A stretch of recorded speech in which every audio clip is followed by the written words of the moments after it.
इन्फोटेक्स online classes को मु आपण मान को स्वागत करुच्ची। आज आम टॉपिक रे आमे ब्लड विषय पढ़िबा। तो आमे एही टॉपिक रे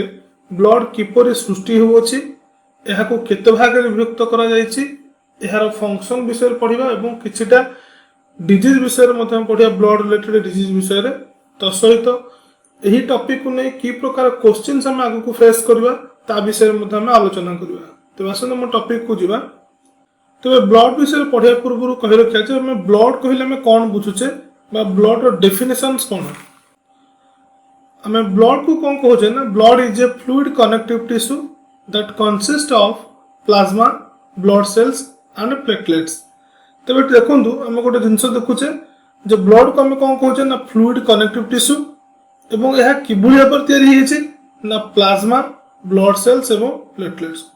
तबे कनेक्टिव टिश्यू कहा कहा जाय ना, यह हूँ एभली एक टिश्यू जहाँ के प्रत्येक टिश्यू टू टिश्यू एवं प्रत्येक ऑर्गन टू ऑर्गन को यह बांधी कर रखी अछि। तबे टिश्यू कहले कौन बुझा जाए ना, एक प्रकार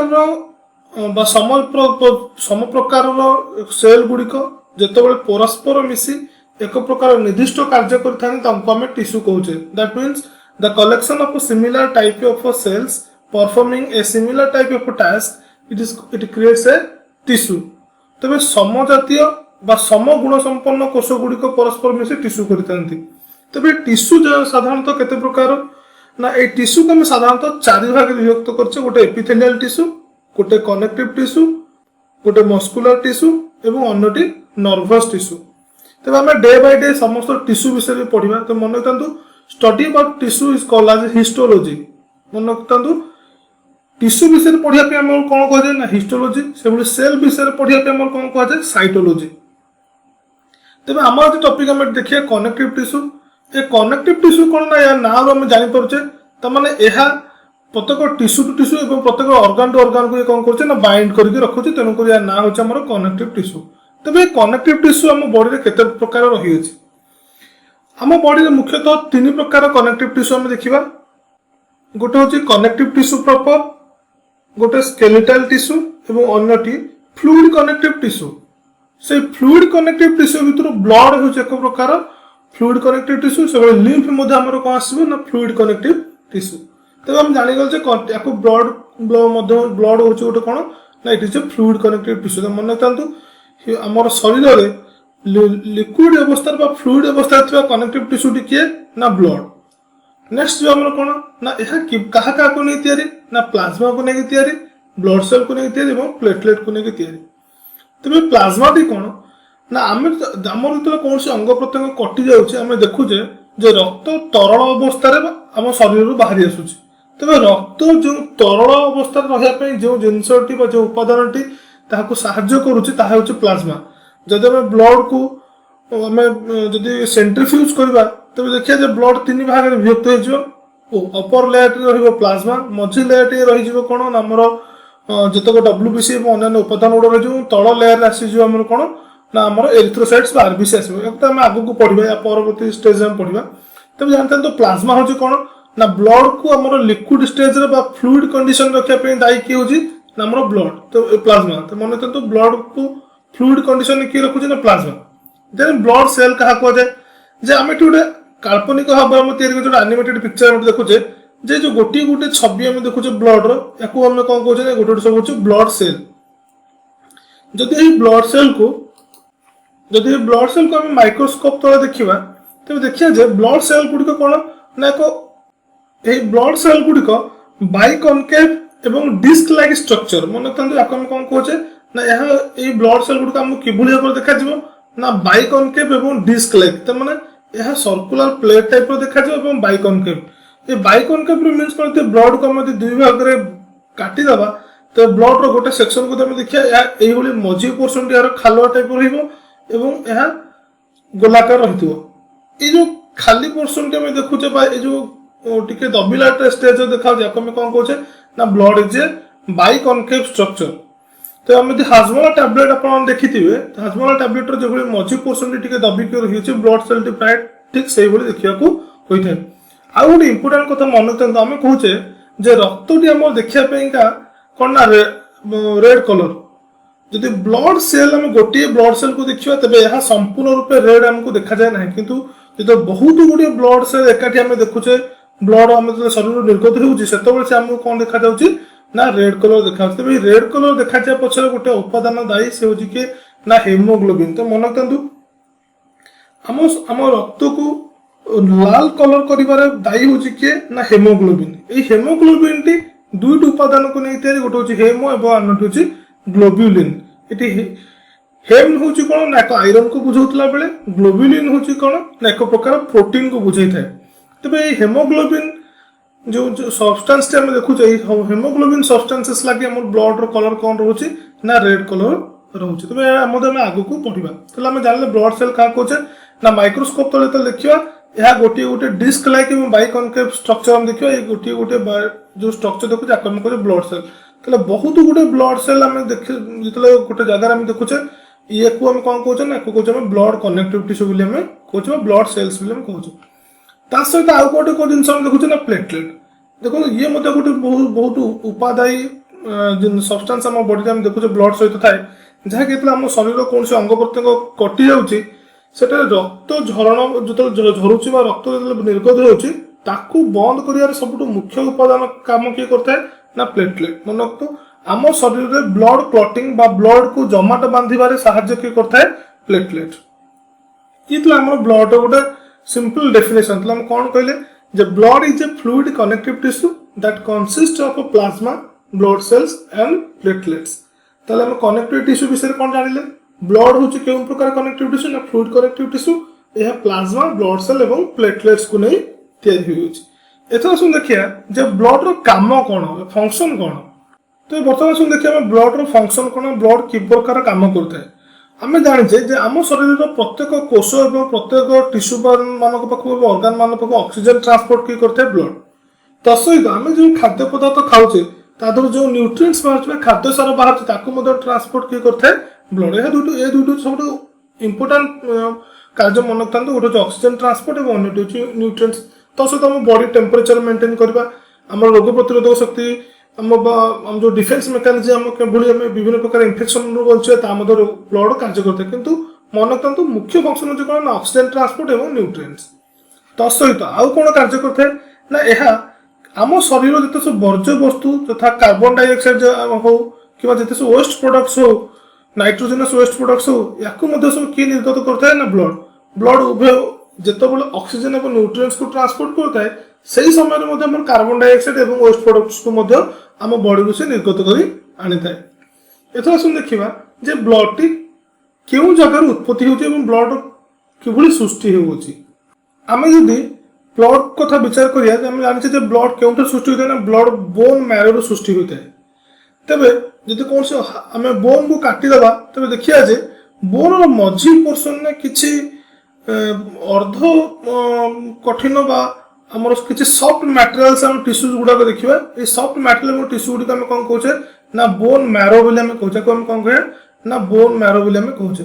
आम जाचे जे बोन मैरो ब्लड सृष्टि होती किंतु ये गोटे जिनस मन रखी था क्वेश्चन तो दिन दिन बहुत क्रिटिकल आसलानी जे आम कहे ब्लड क्यों सृष्टि हुए ना बोन मैरो किंतु रेड बोन मैरो और येलो बोन मैरो दुई प्रकार बोन मैरो आम पाइबा। जो रेड बोन मैरो कथा आम कहे से रेड बोन मैरो सृष्टि होता है कौन ना ब्लड। तबे येलो बोन मैरो काम कौन ना येलो बोन मैरो आम शरीर जो सब फैट डिपोजिट होची फैट क्रिएट होची ताहार समस्त काम किए करता है ना येलो बोन मैरो। मन रखता रेड बोन मैरो कौन करे ना ब्लड सृष्टि करे किंतु येलो बोन मैरो फैट को से कौन करे हम बॉडी रे स्टोरेज करिवारे कार्य संपादन करता है। तब हम जदि बोन मझुर जदि हम ब्लड हम जदि बोन मैरो को हम काढ़ी दउचे जो खाली स्थान टी पाउजे याको हम कह जाय ना बोन मैरो कैविटी। मन रखता याको हम कौन कहे बोन मैरो कैविटी। जदि बोन में गोटे स्ट्रक्चर देखा जानते आम बोन टी बाह्य पोर्सन टी बहुत शक्त आम देखुचे ये जो बाह्य पोर्सन गुड़िक आम देखुचे बाह्य पोर्सन टी बहुत शक्त और कहुए कंक्रीट ठार बहुत शक्त पदार्थ यही बाह्य आवरण टी आम कौन कहे ना कंपैक्ट बोन। मन रखते आम कौन कहे ना कंपैक्ट बोन बोली कहुए। से जो बोन आम जो अंश गुड़िक देखुचे जो फाइब्रस स्ट्रक्चर टाइप देखुचे याको हम कौन कहते ना स्पंजी बोन मन याको हम कौन कहते स्पंजी बोन। तो ये इंपोर्टेंट कथा मन रखी था आम जो कहले बोन मैरो बा रेड बोन मैरो जो ब्लड सृष्टि है रेड बोन मैरो जो कहे स्थान बोन मैरो सृष्टि हुए ना आम जदि यही पोर्सन जो स्पंजी बोन देखुचे स्पंजी बोन भितर बोन मैरो अधिकांश ब्लड आम सृष्टि होता है। मन रखते यही ब्लड जो आम जो कहे ब्लड रही आरबीसी डब्ल्यूबीसी प्लेटलेट्स ये समस्त उपादान गुड़िक यही बोन मैरो सृष्टि किंतु यह रेड बोन मैरो सृष्टि येलो बोन मैरो सृष्टि नुहे। मन रखु बोन मैरो दुई प्रकार रेड बोन मैरो एवं येलो बोन मैरो। तबे रेड बोन मैरो गुड़िक कौन कहते ना स्पंजी बोन जो देखुचे स्पंजी बोन मध्य रही कैविटी गुड़िक रेड बोन मैरो थाए रेड बोन मैरो आम ब्लड सृष्टि होउछि। बर्तमान कथा आसला यही बोन मैरो रे एभली केउ उपादान अछि जे ताहा रेड ब्लड सृष्टि करछि बा हमर ब्लड सृष्टि करिया रे दायी। तबे आउर टिके हम डेप्थ को जिबा जे बोन मैरो रे एभली केउ सेल बा केउ टिश्यू अछि जहा ब्लड आम धरे सृष्टि करूछि। बागो समझिबा आम जब देखिए बोन मैरो कथा विचार करवा बोन मैरो रे आमर गोटे रही है कौन ना हेमाटोपोएटिक स्टेम सेल। ये हेमाटोपोएटिक स्टेम सेल रु कौन होची ना आमर ब्लड सृष्टि होची। तो मन रखता आमर हेमाटोपोएटिक सेल बा हेमाटोपोएटिक टिश्यू मध्य हेमाटोपोएटिक स्टेम सेल जो ब्लड सृष्टि होची से प्रोसेस को आमर कौन कहते ना हेमाटोपोएसिस। ताको हम कौन कहते ना हेमाटोपोएसिस आम कहते कौन हेमाटोपोएसिस। तो देखिए ये जो हेमाटोपोएटिक सेल रु जो ब्लड आमर सृष्टि होउछि ए ब्लड सृष्टि होबार प्रोसेस को हम कौन कहते ना हेमोपोएसिस। मन रखता याको आम कौन कहते ना हेमोपोएसिस।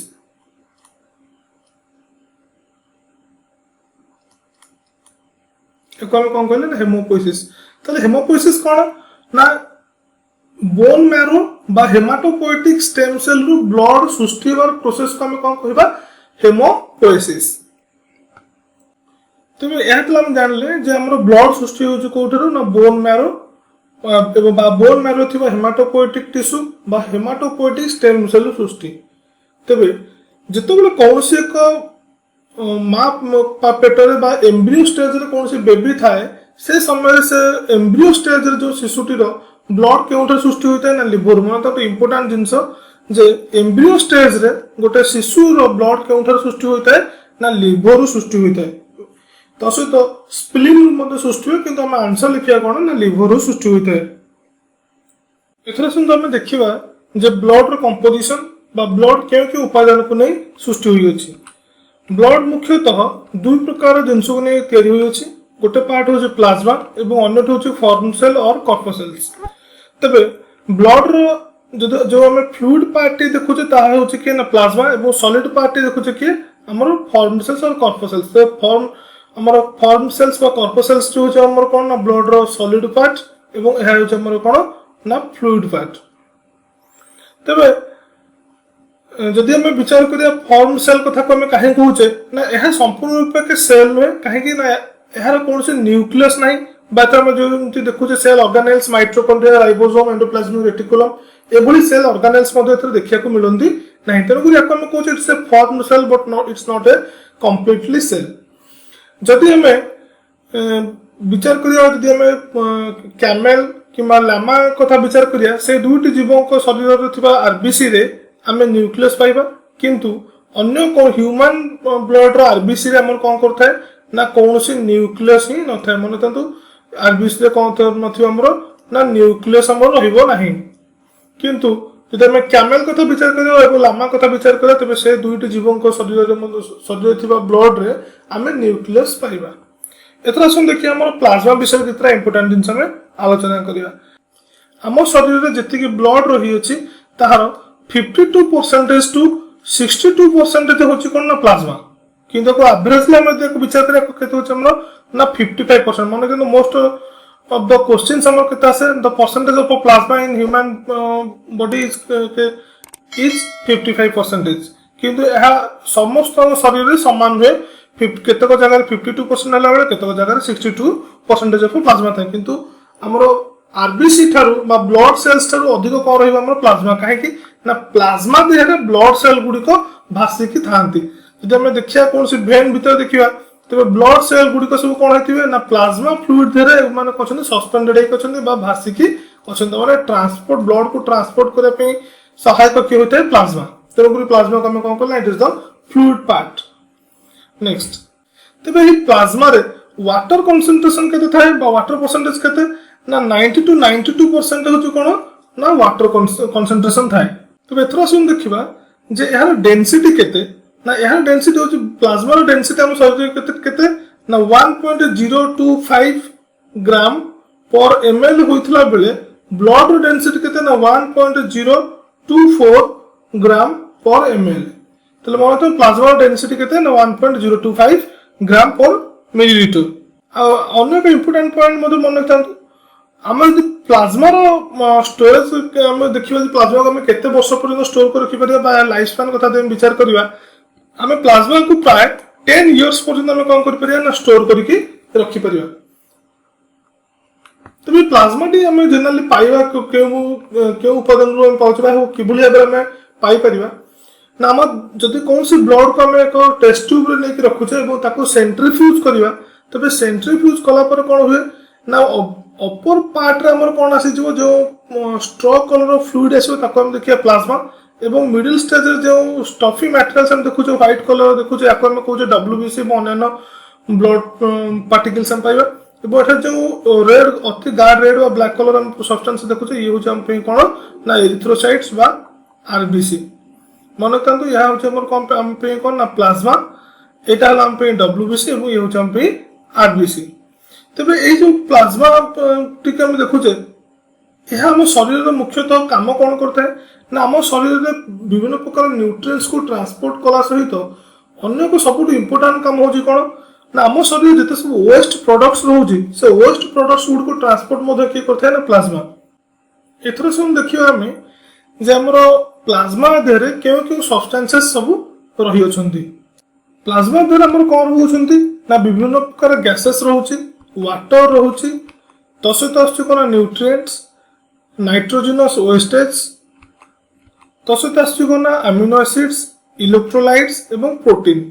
तेज ये विभिन्न प्रकार प्रोटीन रही प्रोटीन विषय में टिके पर आलोचना करवा आगे देखिए कंपोनेंट्स कथा विचार कर देखुचे गैसेस क्यों क्यों गैसेस रोचे ना आम जानते ब्लड O2 ट्रांसपोर्ट करके विभिन्न ऑर्गन सेल ऑर्गेनेल्स मान पाखु नेला बेले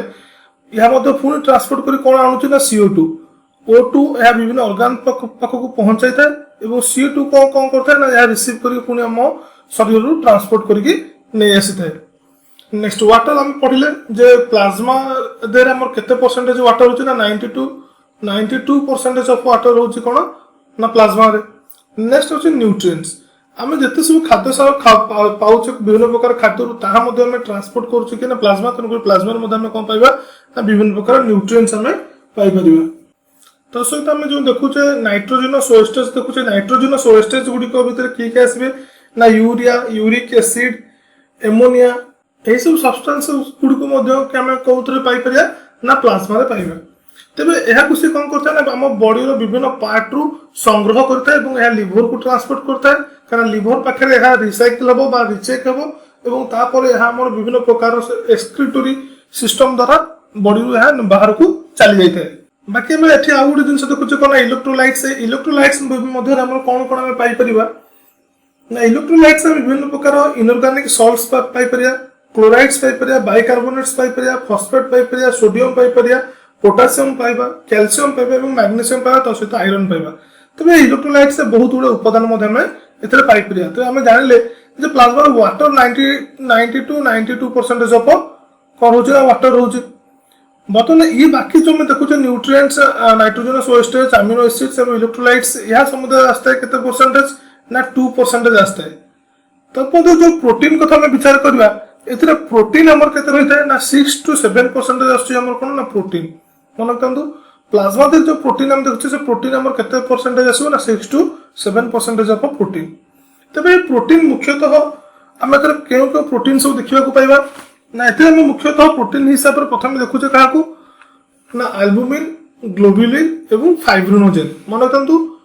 प्लाज्मा रे मुख्यतः आम प्रोटीन क्या देखिए ना आल्बुमिन ग्लोब्युलिन एवं फाइब्रिनोजेन जो आमर कौन से ह्यूमन एम्ब्रियो कौन से एनिमल एम्ब्रियो जो कौन से बेबी थाए आम जाने ब्लड आम सृष्टि होता है केउठारु ना लिभर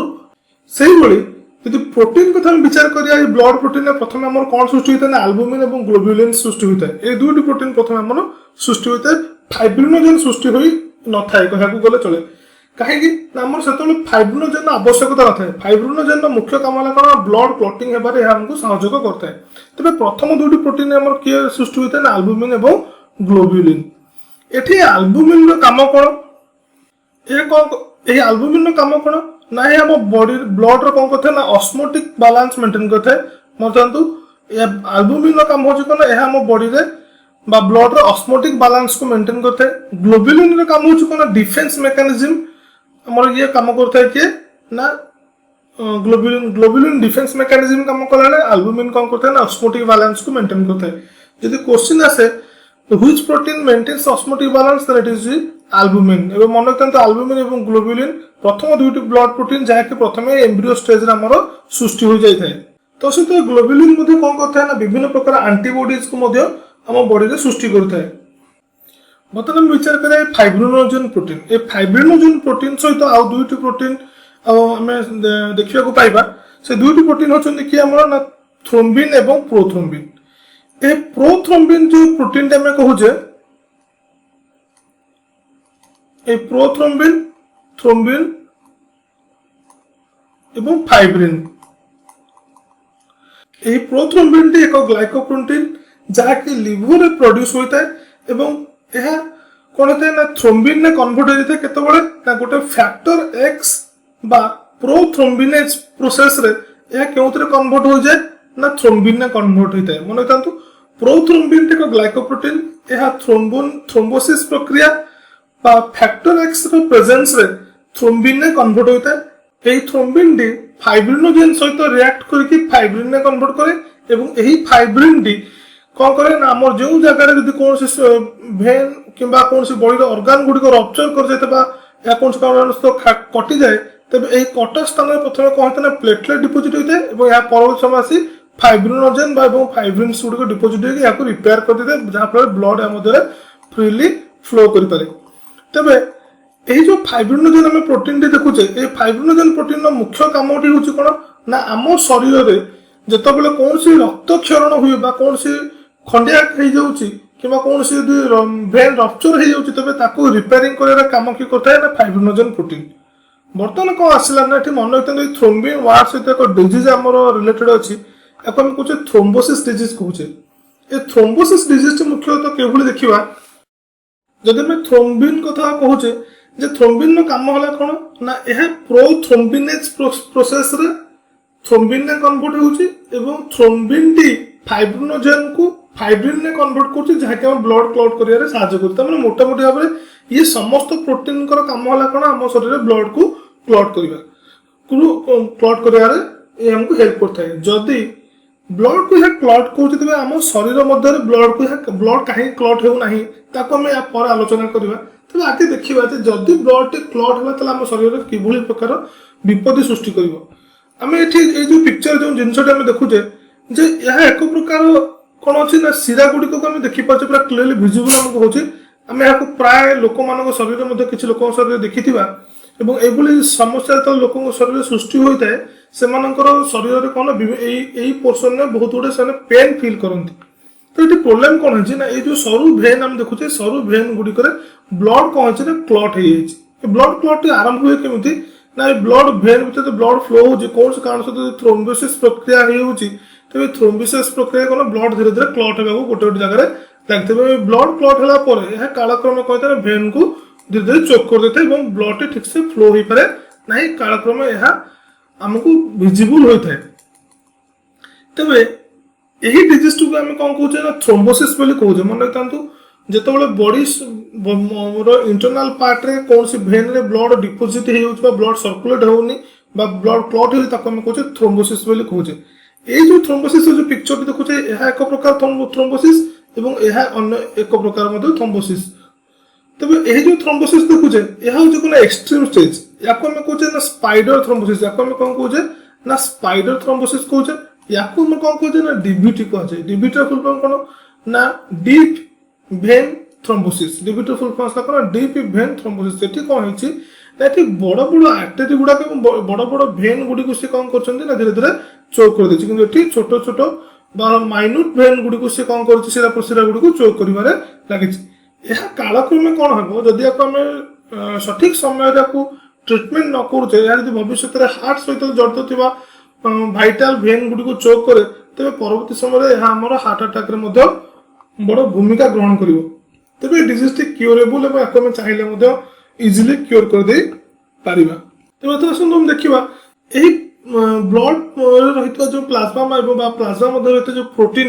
ये प्रोटीन गुड़िक सब इंपोर्टाट कम हो अन्य इंपोर्टाट कम मन रखु यह आम ब्लड पीएच लेवल को कौन करते मेंटेन करते by neutralizing the acids and bases. विभिन्न प्रकार हम शरीर जो एसिड्स आम देखुचे बेस गुड़िक देखुचे ताकू कौन कर न्यूट्रलाइज कर हेल्प किए करता है ना यही प्लाज्मा प्रोटीन गुड़िक हेल्प करता है। तेज ब्लड पीएच लेवल के ना यह आम साधारणतः 7.35 टू प्राय 7.45 रही है, आम एवरेजली केते ना 7.4 हो ब्लड रो पीएच जहाँकि स्लाइटली अल्कालाइन कहीदे पार। तब यह ब्लड रो प्लाज्मा विषय में केतोटी इंपोर्टेंट पॉइंट्स जानले आहरी बहुत गुटे इंपोर्टेंट पॉइंट्स अच्छे। जदि कौन जिन आम बुझार प्रोब्लेम होती तेज आमको कमेंट रे जनइले आम विषय डिटेल्स अन्य क्लास रे कहीदे पारि। आम जाचे जे बायोलोजी बहुत बड़ भास्ट सब्जेक्ट, या केवल स्पेसिफिक कौन सी कॉम्पिटिटिव एग्जामिनेशन पढ़ुचे तेज किसी जिन स्किप हो चांसेस बहुत जिन अच्छी जहाँ कहवाक चाहिए कही पारे कहीं एमती चाहिए ब्लड क्लास टी मिनिमम 3 ରୁ 4 घंटा पचे लगे किंतु यह सर ना। तेज केतोटी इंपोर्टेंट पॉइंट्स को केवल आम बेस करके आगू जावा और अन्य एक क्लास फ्यूचर दिए ब्लड विषय कले मुझे डिटेल्स आपको जनई पारि। तेज आउ गोटे इंपोर्टेंट पॉइंट जानिया जो प्लाज्मा कथा आम कहे प्लाज्मा टी आम शरीर पे क्यों मुख्यतः क्यों कार्य लगे आम शरीर पे इंपोर्टाट कौन पे। बर्तमान जो कोरोना केस चली देखुचे कोरोना भाइरस जो मैंने रोगी भल होती डाक्तर कहते आप प्लाज्मा दान करूँ। तो प्लाज्मा कहीं दान करने कहुच्छी प्लाज्मा आम शरीर मुख्यतः रोग प्रतिरोधकारी शक्ति वृद्धि करें। तसहित यह क्यों क्यों रोगी मान को दि जाए ना जदि कौन सी रोगी दुर्घटना जनित ट्रोमा पेसेंट देखुचे केस दि जाए ये प्लाज्मा टी को दि जाए। बर्निंग केस दि जाए कौन से लोक पोड़ी जाती से केस दि जाऊँगी। जदि कौन से लोक इलेक्ट्रिकल किसी इंजुरी हो इलेक्ट्रिकल किसी हाजार्डस कौन से लोक फेस कर शॉक कौन से लोक को मारी तो से पेसेंट को कौन प्लाज्मा दि जाए। तो सहित ये कौन करे ना लिभर जनित जिते सब समस्या जो रोगी मान थाए कौन कर प्लाज्मा को दौचे। ये प्लाज्मा टी शरीर पे कह गले संपूर्ण रूप एक डिफेन्स मेकानिज्म एक प्रोटेक्टिव पार्ट यह शरीर को रोग प्रतिरोधक शक्ति वृद्धि करमको सहयोग करता है। केवल मन रखता जब कौन सी रोगी एक इन्फेक्टेड डिजीज रु कौन सी भाइराल डिजीज रु मुक्त हो जाए तो शरीर प्लाज्मा कथा विचार करवा तेज नॉर्मल प्लाज्मा जी परसेंटेज आम शरीर जो रोचे आम जो कहले 52 to 62% 55% एवरेजली गोटे लोक शरीर रही है से स्टेज यार परिमाण बढ़ी जाए। आम गोटे साधारणतः जाचे कहुए जब कौन से लोक को हेपाटाइटिस जदि कौन से लोक को चिकेन पॉक्स हुए तेज फ्यूचर आ न हबार चांसेस थाए कहीं ना आम शरीर में चिकेन पॉक्स को प्रतिरोध करने आंटीजेन आंटीबॉडीज गुड़िक या तो ये आंटीजेन आंटीबॉडी गुड़िक आम शरीर रोग प्रतिरोध शक्तिकारी उपादान टी किए ना ही प्लाज्मा। तेणुक से स्टेज कौन था ना प्लाज्मार परिमाण टी बढ़ी जाए। तो ये आउ गए इंपोर्टाट पॉइंट छाड़ देचे जो आम आल्बुमिन और ग्लोबुलिन कथा आम कहले ये आल्बुमिन आम शरीर में केते परसेंट रही ना आल्बुमिन आम शरीर में 4.2% रही ग्लोबुलिन आम केते रही ना 2.5% आम शरीर में रही। टोटाल प्रोटीन आम शरीर के रही ना 6 to 7% मन रखु आम शरीर टोटाल प्रोटीन के रोचे 60 to 7% प्लाज्मा प्रोटीन आम शरीर में रही। तो यह मोटामोटी भाव में प्लाज्मा विषय में डिटेल्स आम आलोचना कले। तब नेक्स्ट आसन आम देखिए फॉर्म्ड सेल्स विषय कॉर्पोसेल्स विषय केतोटी इंपोर्टेंट पॉइंट्स। तेबे फॉर्म सेल्स मुख्यतः हमर कोन ना आरबीसी डब्ल्यूबीसी एवं प्लेटलेट को नै तयारी तेबे आरबीसी बाय ब्लड सेल्स विषय रे आसन हम डिटेल से आलोचना करिबा ए आरबीसी हो कि डब्ल्यूबीसी कि प्लेटलेट बा फॉर्म सेल्स विषय रे केतरा इंपोर्टेंट पॉइंट्स मते कहि दोजी अपन आनंदु जे जदी देखिबा हम शरीर रे प्रथमे ब्लड सेल को किए प्रथमे देखिथिले बा किए प्रथमे या को आविष्कार करथिले माइक्रोस्कोप तले नाही छु एंटोनी वैन लोएनहोक आमे सेल क्लास यदि आपण माने के देखिते त सेल क्लास में कहिथिले जे फादर ऑफ जो हम कोचे सेल को प्रथमे किए डिस्कवर करथिले ना रोबोट हुक किंतु रोबोट हुक जो सेल टी डिस्कवर करथिले ताहा को डेड सेल थिला बा कॉर्क रो सेल थिला किंतु लिविंग सेल को किए डिस्कवर करथिले ना एंटोनी वैन लोएनहोक एवं ए जो लिविंग सेल जो एंटोनी वैन लोएनहोक डिस्कवर करथिले से ताहा थिला को स्पाइरोगैरा रो सेल थिला एवं सेही एंटोनी वैन लोएनहोक प्रथम थर पे देखथिले कोन ना आरबीसी बाय ब्लड सेल को से माइक्रोस्कोप तो देखिथिले एवं तार ठीक 150 वर्ष पर्यंत मन रखतंतु हमर प्लेटलेट्स विषय हो डब्ल्यूबीसी हो एगुडी को विषय केही से भली रिसर्च होई नथला बा केही भली डिटेल्स विषय आलोचना करी नथिले तो आसुन देखिए एतर आरबीसी हमर ब्लड सेल विषय केतरा इंपोर्टेंट पॉइंट्स असन तमे देखिबा हमर शरीर रे समुदाय ब्लड रो परसेंटेज केते नामे जानले जे हमर शरीर रे प्लाज्मा रो परसेंटेज होची केते ना प्लाज्मा होची केते हम एवरेज लेवल 55% तबे ब्लड रो परसेंटेज हम केते देखु जोरा के हम कहू छे ब्लड सेल्स रो परसेंटेज हम केते देखिबा ना 45% होची एवरेज लेवल ब्लड सेल रहउची ए साधारणतः 38% रु 48% पर्यंत रहता किंतु हम एवरेजली केते नबा ना 45% हम को नबा जदि हम ब्लड सेल कथा कहि हम आगु के आलोचना करछे सेल क्लास में आलोचना कर सरछे जे गोटे ह्यूमन शरीर रे समुदाय केते संख्यक सेल्स रही होची याको का एवरेजली तो नेचर कोन डिटेल्स हम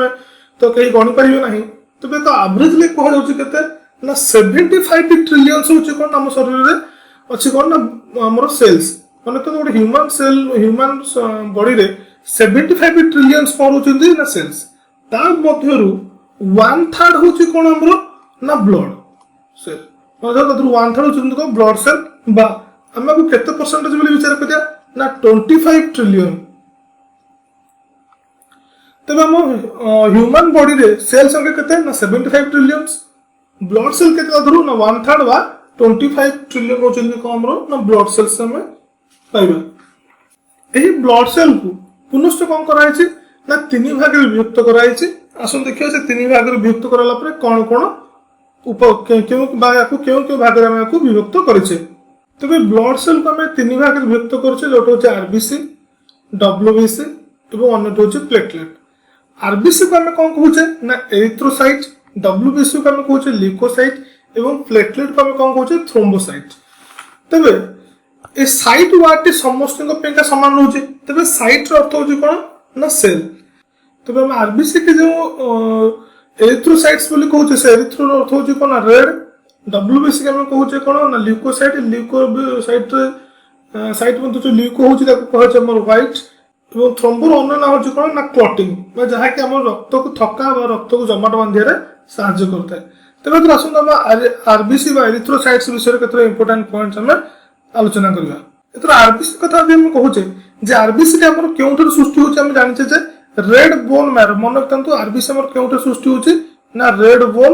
मैरो हमें पढ़ले जे बोन मैरो केते प्रकार न दुई प्रकार रेड बोन एवं येलो बोन रेड बोन होची ब्लड सृष्टि करे एवं येलो बोन होची कोन हमर कोन सृष्टि करछि ना फैट को से स्टोरेज करे सहयोग करछि नेक्स्ट ए आरबीसी रो लाइफ स्पैन केते ना 120 दिन होची लाइफ स्पैन मन रखतंतु आरबीसी रो लाइफ स्पैन केते ना 120 दिन होइथे जदि हम कोन से बेंगो कथा विचार करिया तबे से बेंगो मानकर केस रे केते ना 90 डेज मतलब बेंगो केस 90 डेज और ह्यूमन केस रे केते आछे हमर 120 डेज हम पहुंचे पूर्व जो प्लाज्मा को हम 10 इयर्स पर्यंत स्टोर कर परिया तनु कर मन रखतंतु हमर जो ब्लड बैंक होचे से ब्लड बैंक रे प्लाज्मा ऊपर बेसी ध्यान देउ छी काहे कि ना प्लाज्मा को हम बहुत दिन पर्यंत स्टोरेज करके रखि दे परिबा किंतु आरबीसी को हम 120 डेज पर्यंत स्टोर कर रखि दे परिबा एही आरबीसी रो पता ना तो देखिबा जे आरबीसी रो डायमीटर केते बा आरबीसी रो आकार केते हम गोटे आरबीसी सेल कथा हम विचार करछे ए आरबीसी सेल रो डायमीटर केते आसीबो ना एहा हमर प्राय 7.72 7.8 कौन आसो ना माइक्रोन आसो मन था 7.7 टू 7.8 आम कौन आसो माइक्रोन आसो गोटे आरबीसी रो डायमीटर এবং ଏହା কিভাবে ଦେଖିବାକୁ ନା ଏହା ବାଇକନକେଭ ଏବଂ ଡିସ୍କ ଲାଇକ୍ ଷ୍ଟ୍ରକ୍ଚର ଏହା ବାଇକନକେଭ ଏବଂ ଡିସ୍କ ଲାଇକ୍ ଷ୍ଟ୍ରକ୍ଚର କାହିଁକି ନା ଆମେ ପୂର୍ବରୁ କହିଛେ ଯଦି ଆମେ ଗୋଟେ ବ୍ଲଡ ସେଲ୍ କୁ ସମାନ ଦୁଇ ଭାଗରେ କାଟିଦେବା ତେବେ ଦେଖିବା ଯେ এই ବ୍ଲଡ ସେଲ୍ ର ମଝି ପୋର୍ସନ ଟି କ'ଣ ଟିକେ ଖାଲୁଆ ଟାଇପ ର ରହିବ ଯୋଉ ଖାଲୁଆ ଟାଇପ ର ଜିନିଷ ଟିକେ ରହୁଥିବ ତାକୁ ଆମେ କ'ଣ କହୁଛେ ନା ବାଇକନକେଭ ବୋଲି କହୁଛେ ତେବେ এই ବାଇକନକେଭ ରହିବାର କାରଣ କ'ଣ ନା ଏହା ବହୁତ ଅଧିକ ସରଫେସ୍ ଏରିଆ ପାଏ ଏବଂ এই ଅଧିକ ସରଫେସ୍ ଏରିଆ ପାଉଥିବାରୁ ଏହା ଅଧିକ ପରିମାଣରେ ଅକ୍ସିଜେନ କୁ ଏ ସରଫେସ୍ ରେ ଷ୍ଟୋରେଜ କରିପାରେ এবং ଏହା ଆମର ଶରୀରରେ ବିଭିନ୍ନ ଅଙ୍ଗ ପ୍ରତ୍ୟଙ୍ଗ ଅକ୍ସିଜେନ ପହଞ୍ଚାଇବାରେ ହେଲ୍ପ କରିଥାଏ ତେଣୁକରି ଏହା ବାଇକନକେଭ ଆକାର ରହିଅଛି ଆମେ ଜାଣିଛେ ଯେ ଆମ ଶରୀରରେ ଯେକୌଣସି ଅଙ୍ଗ ପ୍ରତ୍ୟଙ୍ଗ ଆମେ ଦେଖୁଛେ କୌଣସି ଅଙ୍ଗ ପ୍ରତ୍ୟଙ୍ଗ ବିନା କାରଣରେ ସୃଷ୍ଟି ହୁଏ ନାହିଁ ଏବଂ ତାର ପ୍ରତ୍ୟେକଙ୍କର ମଧ୍ୟ ନିର୍ଦ୍ଦିଷ୍ଟ ଏକ ଏକ ପ୍ରକାର କାର୍ଯ୍ୟ ରହିଛି ବହୁତ ଜାଗାରେ କୁହାଯାଏ ଆମେ ଆପେଣ୍ଡିକ୍ସ କହୁଛେ ଏହା ଏକ ଅର୍ଗାନ ଯିଏକି ଆମ ଶରୀରରେ ରୋଗ କରେ ବୋଲି କୁହାଯାଏ କିନ୍ତୁ ଆପେଣ୍ଡିକ୍ସର ମଧ୍ୟ ବିଭିନ୍ନ କାମ ଅଛି ଆପେଣ୍ଡିକ୍ସ ନଥିଲେ କ'ଣ ହେଇଥାଏ ବା ଆପେଣ୍ଡିକ୍ସ ରହିଲେ କାହିଁକି ରୋଗ ହେଉଛି ତା ବିଷୟରେ ମଧ୍ୟ କେବେ କ୍ଲାସରେ ମୁଁ ଡିଟେଲ୍ସ କହିବି ମନେ ରଖନ୍ତୁ ହ୍ୟୁମାନ ବଡିରେ ଏଭଳି କୌଣସି ଅର୍ଗାନ ନାହିଁ ଯାହା ବିନା କାରଣରେ ସୃଷ୍ଟି ହୁଏ ନାହିଁ ବା ଏହାର କୌଣସି ଉପାଦାନ ବା ଏହା କୌଣସି କାର୍ଯ୍ୟ ନାହିଁ ଆମ ଶରୀରରେ ଆମେ କହିପାରିବା ନାହିଁ ତେବେ ଆରବିସି ଏଭଳି ଆକାର ହୋଇଥିବାର କାରଣ କ'ଣ ନା ଡିସ୍କ ଲାଇକ୍ କାହିଁ ଷ୍ଟ୍ରକ୍ଚର କହୁଛେ ନା ଏହା ଅଧିକ ସରଫେସ୍ ଏରିଆ ପାଇବ ଏବଂ ଅଧିକ ସରଫେସ୍ ଏରିଆରେ ସେ ଅଧିକ କ'ଣ କରିବ ନା ଅକ୍ସିଜେନକୁ ଟ୍ରାନ୍ସପୋର୍ଟ କରିପାରିବ କାହିଁକିନା ଆମେ ପଢ଼ିଛେ ଆରବିସି ବ୍ଲଡର ଅକ୍ସିଜେନକୁ ଟ୍ରାନ୍ସପୋର୍ଟ କରିକି ନେଇଥାଏ ସେଇଭଳି ଆମେ କହିଲେ ଯଦି ଆମେ ହ୍ୟୁମାନ ବ୍ଲଡ କଥା କହିବା ଆମେ ହ୍ୟୁମାନ ବ୍ଲଡରେ କ'ଣ ଆସିବ ନା ବ୍ଲଡ ସେଲ୍ ବା ଆରବିସିରେ କ'ଣ ଆସିବ ନା ନୋ ନ୍ୟୁକ୍ଲିୟସ୍ ଆସିବ କିନ୍ତୁ ଯଦି ଆମେ କ୍ୟାମେଲ କଥା କହୁଛେ ଏବଂ ଲାମା କଥା କହୁଛେ ତାଙ୍କର କ'ଣ ଆସିବ ନା ବ୍ଲଡରେ ଆମେ ନ୍ୟୁକ୍ଲିୟସ୍ ପାଇବା ମନେ ରଖନ୍ତୁ କ୍ୟାମେଲ ଏବଂ ଲାମା ଏ ଦୁଇଟି ଜୀବଙ୍କର ବ୍ଲଡରେ ଆମେ କ'ଣ ପାଇବା ଆରବିସିରେ କ'ଣ ପାଇବା ନା ନ୍ୟୁକ୍ଲିୟସ୍ ପାଇବା କିନ୍ତୁ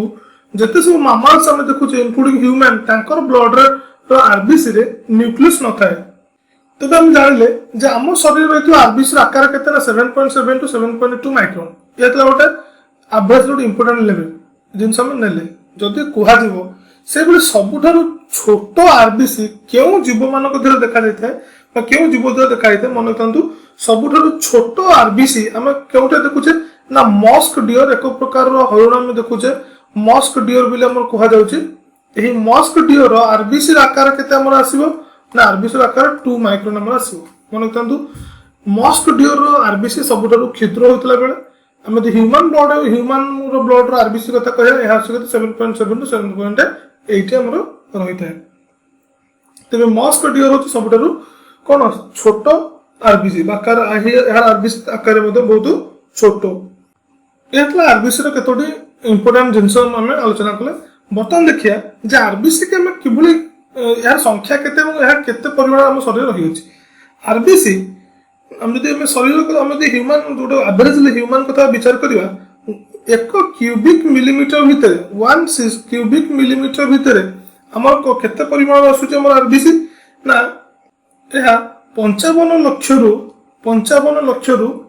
ଆସୁଛି କେତେ ନା 45 ଲାକ୍ସ ଯଦି ଏହା 55 ଲାକ୍ସ ଆସେ କାହା ନା ମ୍ୟାନଙ୍କ ଦେହରେ ଏବଂ ଓମେନ୍ ଶରୀରରେ କେତେ ଆସିବ ନା 45 ଲାକ୍ସ ଆମର ଆସିଥାଏ 1 କ୍ୟୁବିକ୍ ମିଲିମିଟର ମନେ ରଖନ୍ତୁ ଗୋଟେ ଆଭରେଜ ହ୍ୟୁମାନର ଯଦି ଆମେ ବ୍ଲଡକୁ ଯଦି କାଉଣ୍ଟ କରିବା 1 କ୍ୟୁବିକ୍ ମିଲିମିଟର ଯଦି ଆମେ ବ୍ଲଡ ନେବା ତେବେ ତା ଦେହରେ କେତେ ଆସିବ ବ୍ଲଡ ସେଲ୍ କେତେଟା ଆସିବ ନା 55 ଲକ୍ଷଟି ଆସିଲା ବେଳେ ସେଇଭଳି ମହିଳାଙ୍କ କେସରେ କେତେ ଆସିବ ନା 45 ଲକ୍ଷ ଆସିବ କ'ଣ ନା ବ୍ଲଡ ସେଲ୍ସ ଆମେ ପାଇପାରିବା କିନ୍ତୁ ଏଠି ଗୋଟେ ଇମ୍ପୋର୍ଟାଣ୍ଟ ପଏଣ୍ଟ ମନେ ରଖନ୍ତୁ ଯଦି ଯେଉଁମାନେ ହାଇ ଲାଟିଚ୍ୟୁଡ୍ ଏରିଆ ବା ପାହାଡ଼ ଆଦି ଉଚ୍ଚ ସ୍ଥାନ ମାନଙ୍କରେ ଯେଉଁ ଲୋକମାନେ ଆଜିକୁ ବହୁ ଦଶନ୍ଧି ଧରି ବା ବହୁ ବର୍ଷ ଧରି ରହୁଛନ୍ତି ସେମାନଙ୍କ କେସରେ ମୁଖ୍ୟତଃ ଆରବିସିର ପରିମାଣ କେତେ ଆସିଥାଏ ନା 80 ଲକ୍ଷ ଆସିଥାଏ ମଧ୍ୟ ସେମାନଙ୍କ କେସରେ କେତେ ଆସିଥାଏ ନା 80 ଲାକ୍ସ ଆସେ ଆଭରେଜଲି ଆସିଥାଏ ତେବେ ଗୋଟେ ପୁରୁଷ ଲୋକଙ୍କର 1 ମିଲିଲିଟର ଯଦି ବ୍ଲଡ ଆମେ ନେଉଛେ 1 କ୍ୟୁବିକ୍ ମିଲିଲିଟର ବ୍ଲଡ ଆମେ ନେଉଛେ ତା ଦେହରେ କେତେ ଆସିବ ନା 55 ଲାକ୍ସ ମହିଳାଙ୍କର କେତେ ଆସିବ 45 ଲାକ୍ସ କିନ୍ତୁ ହାଇ ଲାଟିଚ୍ୟୁଡ୍ ସ୍ପେସରେ ରହୁଥିବା ଲୋକମାନଙ୍କର କେତେ ଆସିବ ନା 80 ଲାକ୍ସ ଆସିବ ଏହାର ଇମ୍ପୋର୍ଟାଣ୍ଟ ପଏଣ୍ଟ ମନେ ରଖିଥାନ୍ତୁ ସେଇଭଳି ଯଦି ଆମେ କ୍ୟାମେଲ ଏବଂ ଲାମା କଥା ଆମେ କହିଲେ ଯେ ତାଙ୍କର ଆରବିସିରେ ନ୍ୟୁକ୍ଲିୟସ୍ ରହିଥାଏ ତ ସେଇଭଳି ଜୀବମାନଙ୍କର କେତେ ପରିମାଣ ରହୁଛି ଆରବିସି ପର କ୍ୟୁବିକ୍ ମିଲିମିଟରରେ ନା 1,40,00,000 ପରିମାଣର କ'ଣ ରହୁଛି ଆମର ନା ବ୍ଲଡ ସେଲ୍ସ ରହୁଛି କାହା ଦେହରେ ନା ଲାମା ଏବଂ କ୍ୟାମେଲ ମାନଙ୍କ ଶରୀରରେ 1,40,00,000 ବ୍ଲଡ ସେଲ୍ସ ଆମେ ପାଇପାରିବା तेज ये गोटे जिन मन रखता आम कहले आरबीसी को अन्य नाम कौन कहुचे ना एरिथ्रोसाइट्स। जदि ये जो परिमाण अच्छे ब्लड परिमाण अच्छे 55 लाख पर क्यूबिक मिलीमीटर आम पाचे मेन और 45 लाख पर क्यूबिक मिलीमीटर पाचे वुमेन केस रे जदि यह कौन सी कारण सहित एक्सेसली इंक्रीज कर जाए तेज ये इंक्रीज कर जो डिजीज हुए से डिजीज टू आम कौन कहुचे ना एरिथ्रीमिया। मन रखते आम क्यों डिजीज कहुचे ना एरिथ्रीमिया। एरिथ्रीमिया कौन ना जदि आरबीसी काउंट एक्सेस अमाउंट बढ़ी जाउची बा ब्लड आम शरीर अधिक हो जाउची ताकू से ठीक आम से डिजीज की कौन कहुचे ना एरिथ्रीमिया बोले में कहबा। एथो देखिया ए जो आरबीसी को काउंट करा जाउची ए आरबीसी को काउंट करियार प्रक्रिया को हमर कौन कह जाए ना हेमाटोक्रिट। मन तो आरबीसी को काउंट करियार प्रक्रिया को हमर कौन कह जाउची ना हेमाटोक्रिट। ए हेमाटोक्रिट कहा कह जाए ना to count the number of RBC to count number of RBC. तो आरबीसी का गणिबार प्रक्रिया को हम कौन कहे ना हेमाटोक्रिट। से भली एरिथ्रीमिया कहा कहले जदि कौन से कारण सहित आरबीसी संख्या बढ़ी जाउची एरिथ्रीमिया हबो एवं आरबीसी को गणिबार प्रक्रिया को हम कौन कहे हेमाटोक्रिट में कहि दे परिया। तबे एठी हम देखिले जदि आरबीसी बढ़ी जाउची तबे से डिजीज का हम कौन कहले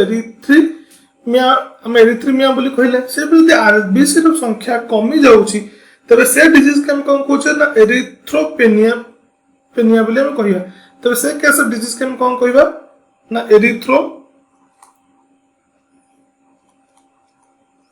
एरिथ्रोपेनिया बोली हम कहबा। तबे आरबीसी रो परिमाण बढ़ी गले हम कौन कहबा ना एरिथ्रीमिया एवं आरबीसी रो परिमाण कमी गले हम कौन कहबा ना एरिथ्रोपेनिया।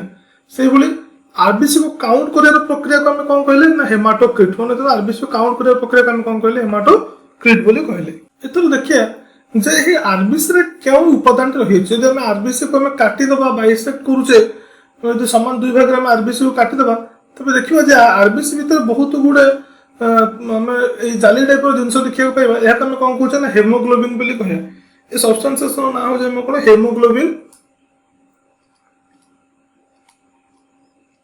हेमोग्लोबिन जहाँकि ब्लड को रेड कलर कर सहायता तो रेड रंग रेड कलर कर बहुत परिमाण दायी रही है।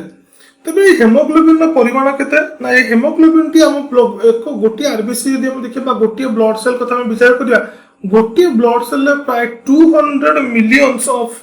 कौन पाइबा ना हेमोग्लोबिन पाइबा। मन रखते गोटे ब्लड सेल गोटे आरबीसी रो सेल रे हम केते पाउचे 200 मिलियंस ऑफ कौन पाइबा ना हेमोग्लोबिन हम पाइबा। तबे ए हेमोग्लोबिन टी आउट इंपोर्टेंट पॉइंट मन रखते यदि गोटे आरबीसी हम वेट करबा तार 95% होचे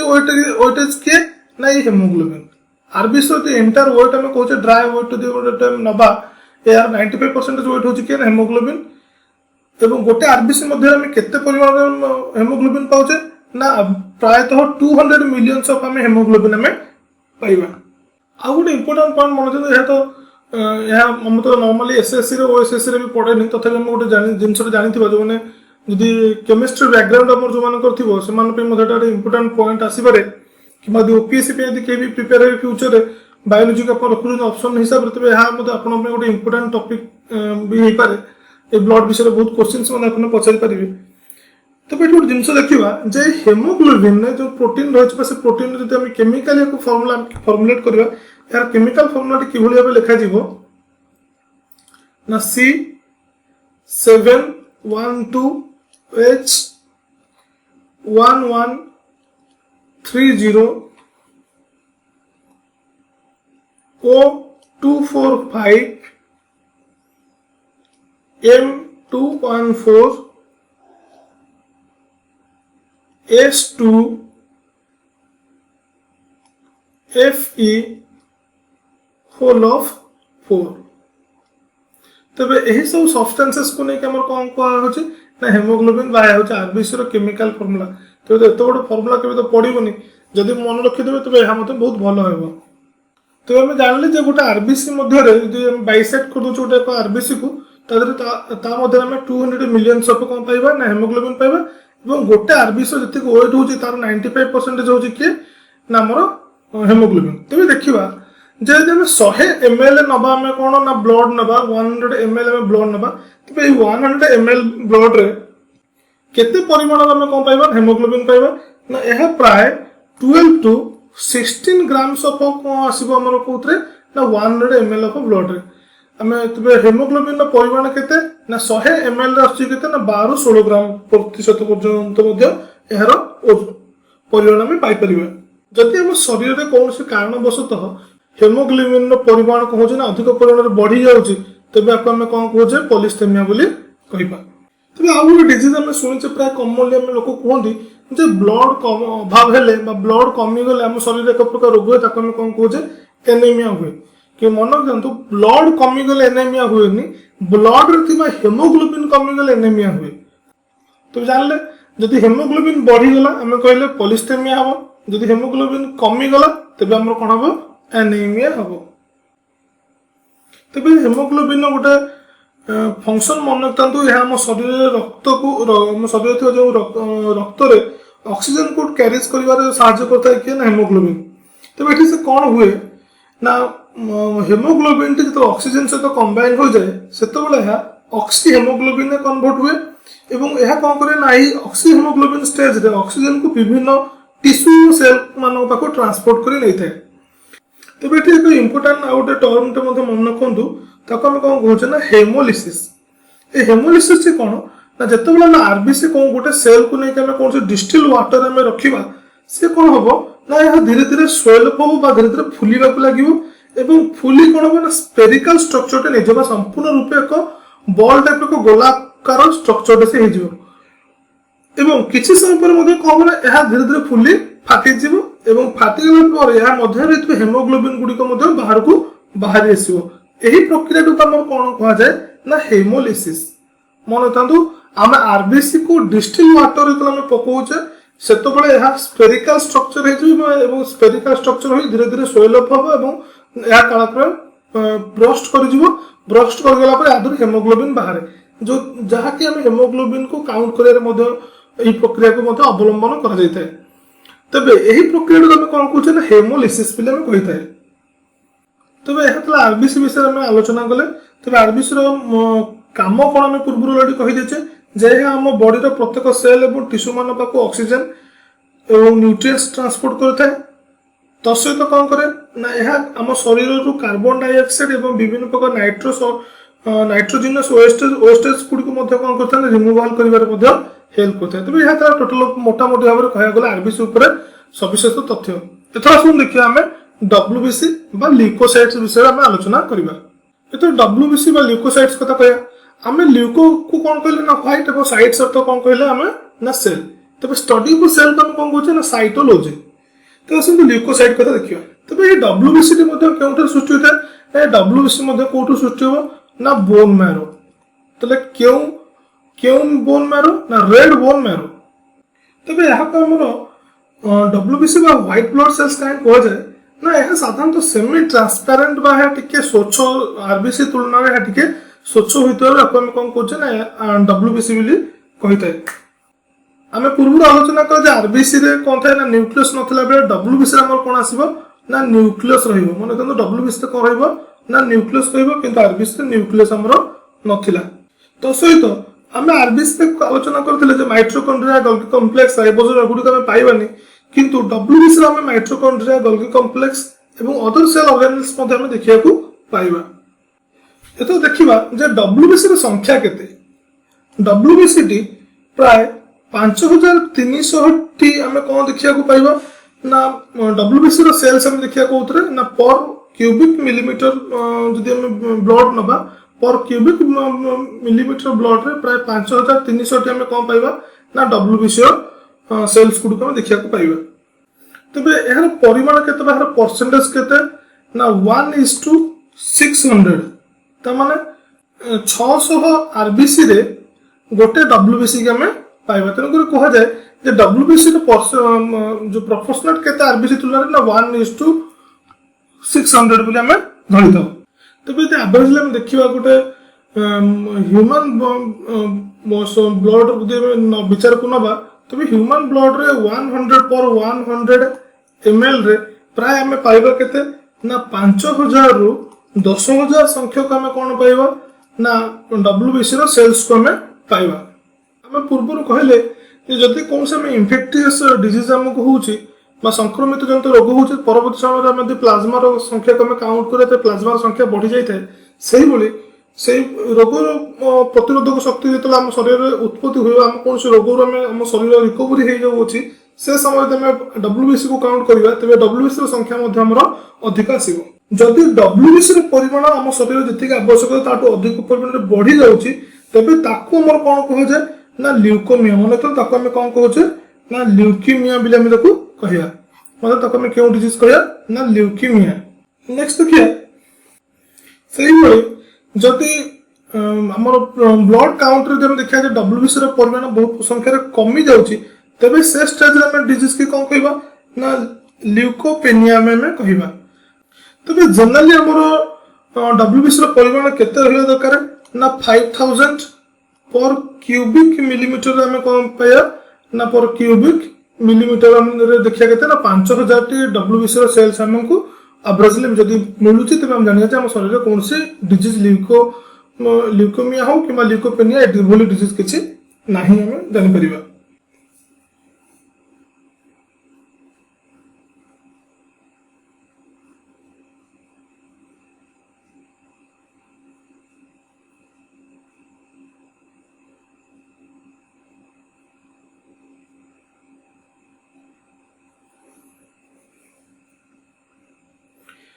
आम पूर्व पढ़िले जे हमर ब्लड टी सृष्टि होउचे कोठारु ना हेमाटोपोएटिक टिश्यू एवं हेमाटोपोएटिक टिश्यू रहितवा हेमाटोपोएटिक स्टेम सेल जहा कि ब्लड सृष्टि करते हैं सृष्टि होबार प्रोसेस को हम कौन कहउछन हेमाटोपोएसिस। ठीक से बोले WBC बा ल्यूकोसाइट्स गुडी को सृष्टि होबार प्रोसेस को हम कौन कहबा ना ल्यूकोपोएसिस। मन तंदु WBC रो सृष्टि होबा प्रक्रिया को हम कौन कहबा ना ल्यूकोपोएसिस बोले हम को कहबा। तबे हेमाटोपोएसिस होची कोन ना RBC सृष्टि होबा प्रक्रिया को हेमाटोपोएसिस एवं बा ब्लड सृष्टि प्रक्रिया को कहउछ हम कोन ना हेमाटोपोएसिस एवं WBC सृष्टि प्रक्रिया को हम कोन कहबा ना ल्यूकोपोएसिस। माने प्राय तो WBC हो कि RBC कि प्लेटलेट ये समस्त सृष्टि तंदी कोठरो ना बोन मैरो रु सृष्टि। तो जदि हम कहबा जे हम शरीर रे थिबा समस्त बोन रु कोन ब्लड सृष्टि हुए नाही मन रखु समस्त बोन रु ब्लड सृष्टि हुए ना तेज क्यों क्यों मुख्यतः क्यों क्यों बोन रु आम ब्लड सृष्टि होता है आस देखा। तेरे आम जो सब आम शरीर जिते प्रकार सब बोन रही से बोन मान मध्य भर्टिब्रेट प्राणी गुड़िक केस विचार करवा आमर शरीर रही पिंजर हाड़ बा रिब्स स्टर्नम बाकी क्रानियम प्रोक्सिमा लेंस ह्यूमरस फीमर आदि आम कौन होता है ना RBC बा ब्लड सेल्स गुड़िक बहु परिमाण सृष्टि होता है। तो एथर सुन देखिए आम प्लेटलेट विषय आलोचना करें प्लेटलेट रो शरीर कि प्रकार काम करुचे ता विषय आलोचना करबा। तो प्लेटलेट मते हमर केउठे सृष्टि होउचे ना प्लेटलेट मते बोन मैरो सृष्टि होता है यहा को हम कोन कहउचे ना थ्रोम्बोसाइट बोले को हम कहउचे। तो प्लेटलेट को हम अन्य नाम में कोन कहउचे ना थ्रोम्बोसाइट। ए थ्रोम्बोसाइट रो जनरल आकार केते ना डायमीटर अछि केते ना 2 to 4 माइक्रोन अछि कार डायमीटर अछि कार थ्रोम्बोसाइट्स आकार एवं यह देखिया पे केवल ना राउंड शेप होते पारे किबा ओवल शेप होते पारे किबा डिस्क लाइक शेप होते पारे कि यार निर्दिष्ट शेप कोन से न थाए माने तंदु प्लेटलेट रो कोन से निर्दिष्ट शेप न थाए मे बी राउंड शेप अपन पाइबे मे बी ओवल शेप पाइबे may be disc like shape मते पाइबे एवं एदिरे कोन से न्यूक्लियस न थाए सब इंपोर्टेंट जिंस मन तंदु RBC रे कोन थिला ना हमर न्यूक्लियस नथला नो न्यूक्लियस से भली WBC में कोन पाइले ना न्यूक्लियस पाइले एवं प्लेटलेट रे मध्य में कोन कहउचे it is also non nucleated cell एदर मध्य कोन से न्यूक्लियस हम देखिया को पाइबा नाही। तबे एर संख्या तो देखिया जा केते परिमाण रे हम ब्लड बा हम शरीर रे रही अछि ब्लड रही अछि जते पर क्यूबिक मिलीमीटर कथा विचार करियो यार संख्या आसो केते ना 1,30,000 सेल रु प्राय 1,30,000 रु आसीबो केते 40 लाख आसीबो कोन ना यार संख्या मन तंतु 1,30,000 पर क्यूबिक मिलीमीटर हम केते पाउचे ना 1,30,000 रु प्राय 40 लक्ष संख्यक आम कौन पाइबा ना आम पाउचे थ्रोम्बोसाइट सेल्स आम देखा पाइबा। यदि आम शरीर प्लेटलेट संख्या बढ़ी जाऊँ कौन कारण तो बढ़ीगला आम कह कौन ना थ्रोम्बोसाइटोसिस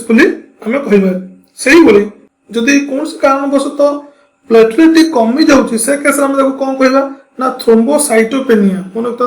जदि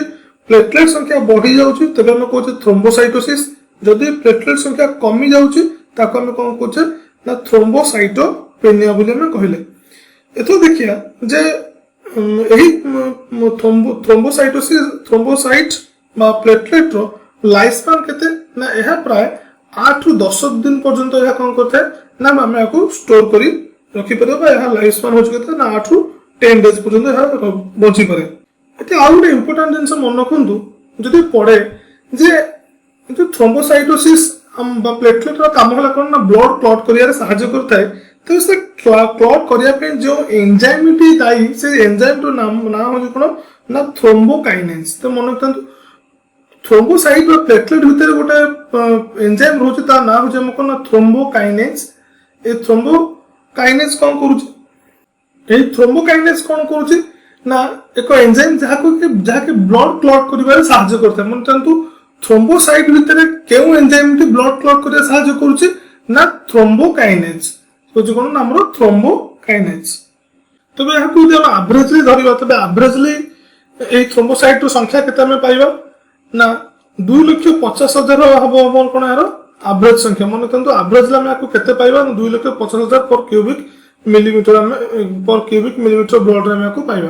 किंतु जनरली केते मिले ना 1,30,000 रु 40 लाख पर्यंत पर क्यूबिक मिलीमीटर रे मिलता है। किंतु एवरेजली हम याको केते नउचे ना 2,50,000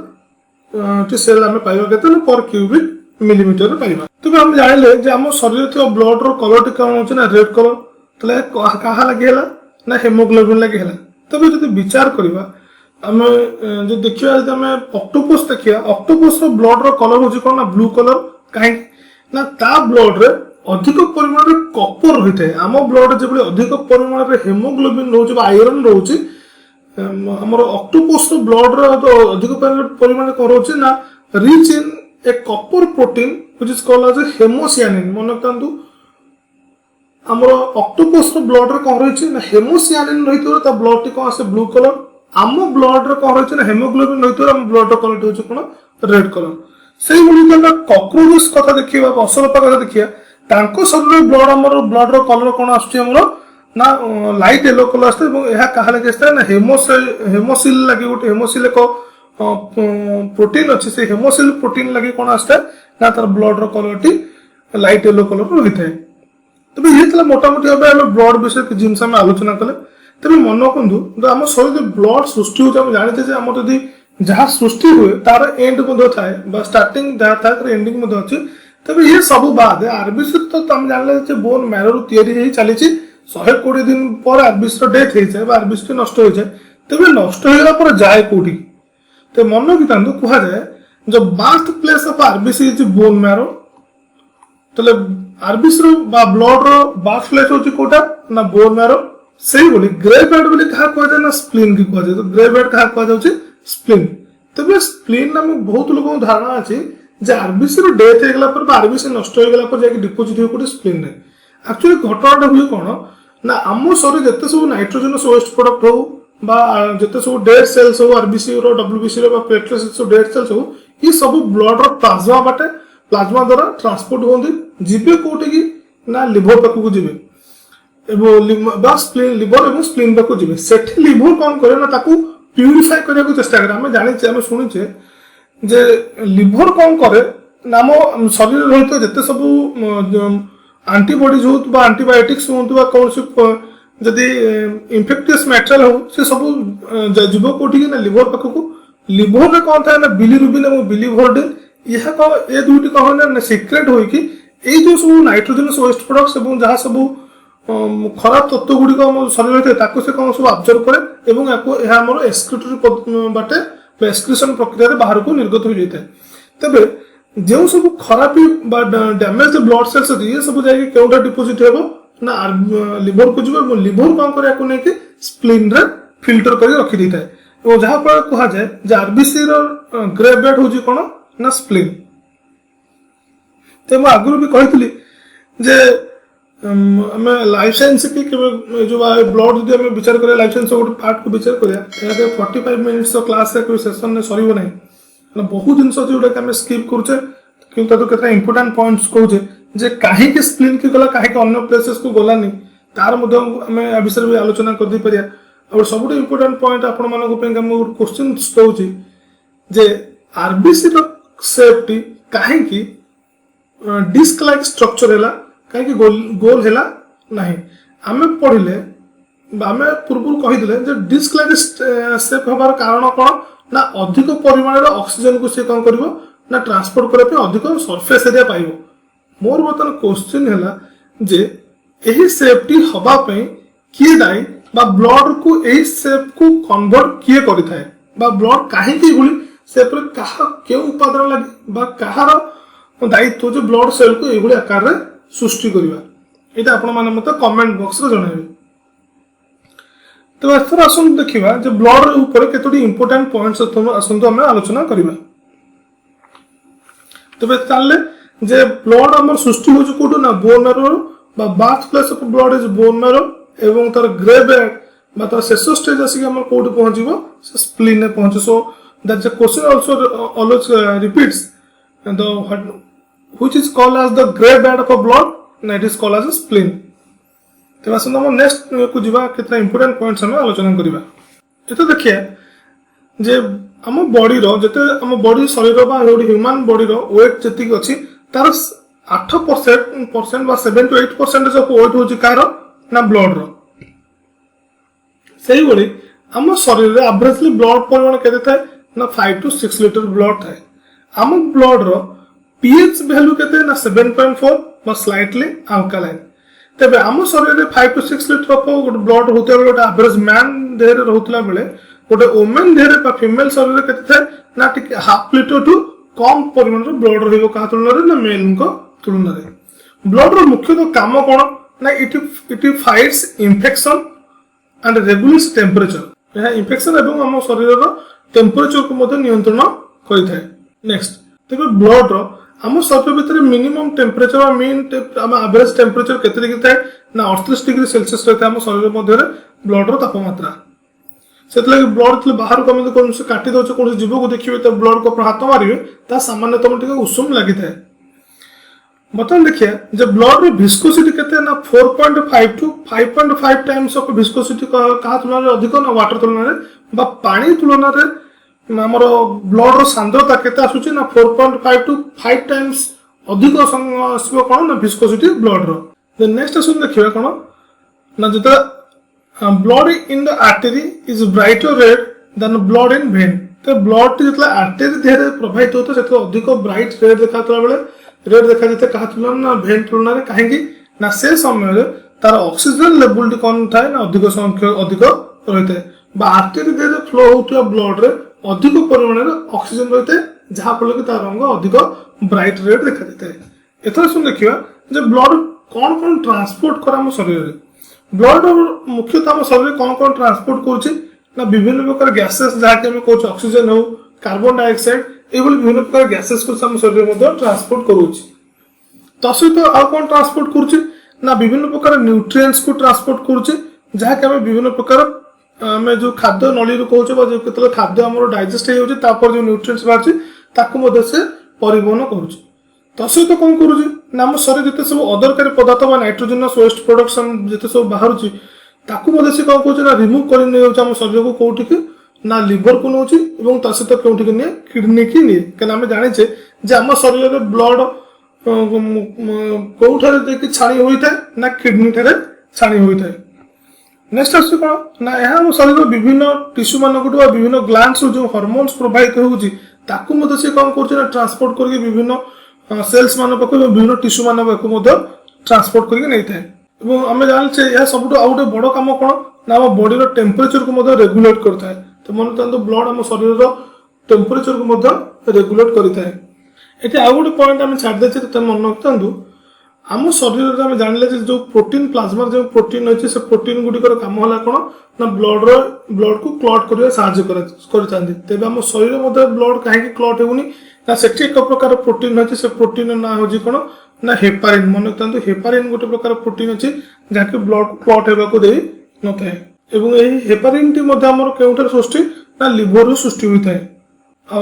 एक प्रकार protein heparin is also a protein तेरे यही प्रोटीन आम शरीर में ब्लड को क्लॉट होगा दे न बाकी जिते सब प्रोटीन देखुचे फाइब्रिनोजेन देखिले फाइब्रिन देखिले थ्रोम्बिन प्रोथ्रोम्बिन एल्बुमिन ग्लोबुलिन जिते सब प्रोटीन देखुचे कम है कौन ना मो बॉडी रे ब्लड को क्लॉट करवा तो सहित कौन ना पीएच वैल्यू को माने आम ब्लड पीएच वैल्यू को न्यूट्रल रखी था किंतु हेपारिन एकमात्र प्रोटीन जहाँकि आम ब्लड को क्लॉट होगा दे न था गोटे इंपोर्टाट पॉइंट हम छाड़ देते तेज यह ब्लड विषय में किसी जिन तथ्य आलोचना कले यह बहुत अल्प तथ्य यह बाद बहुत किसी जिन रही है किसी डाउट रही जाए तेज आपको कमेंट कर जनातु निश्चय रूप में विषय आहरी आलोचना करवा तेज आम नेक्स्ट सेशन आलोचना करा कौन ना ब्लड ग्रुपिंग आरएच फैक्टर कौन एवं ब्लड सहित केते प्रकार डिजीजेस अच्छे आज अवश्य अल्प किसी डिजीज विषय में आलोचना कले नेक्स्ट क्लास में आलोचना करवा ब्लड वेरियस डिजीजेस विषय में आलोचना करवा ग्रुपिंग केमी करा ब्लड ग्रुपिंग ब्लड एत जो आम देखुचे A B O A B positive हो नेगेटिव हो क्यों क्यों आधार रे होछि बा कहा लगे होछि ता विषय में आलोचना करवा आशा करे क्लास टी प्राय समस्त को भल लागिथिबो जदि क्लास टी आपण मानको भल लागिछि तेबे हमर एही चैनल को आपण माने सब्सक्राइब करंतु लाइक करंतु शेयर करंतु एवं कमेंट करंतु निश्चित रूपे कमेंट करबा को भूलिबेनी जदि किसी भी डाउट रोचे आपण माने निश्चित रूपे कमेंट करंतु आमे यहा को सॉल्यूशन करबा पई दवा पई चेष्टा करिवो तो यह थला आज सेशन एटा में बंद करिया तबे जय हिंद वंदे उत्कल जननी थैंक यू।